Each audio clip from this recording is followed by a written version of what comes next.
వెలమలను BC ఏలోకి గాని ఎంబీసీలోకి గాని మార్చాలని ఆంధ్రప్రదేశ్ వెలమ సంక్షేమ సంఘము రాష్ట్ర ప్రధాన కార్యదర్శి గంగు మన్మథరావు డిమాండ్ చేశారు. ఈ మేరకు ఆయన శ్రీకాకుళంలో మాట్లాడారు.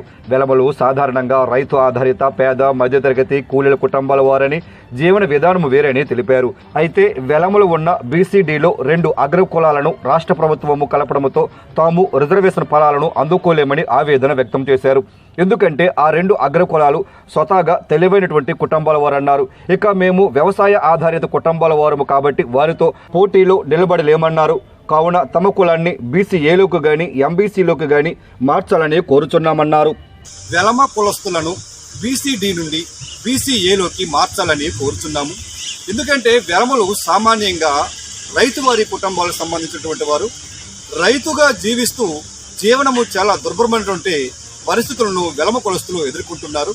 మరి కూలీలు, వలస కూలీలుగా, రైతువారిగా, కొన్ని ఫ్యాక్టరీల్లో కార్మికులుగా పనిచేసినటువంటి వెలమ కులస్తులను బీసీడీ నుండి బీసీఏలోకి మార్చాలని డిమాండ్ చేస్తున్నాము.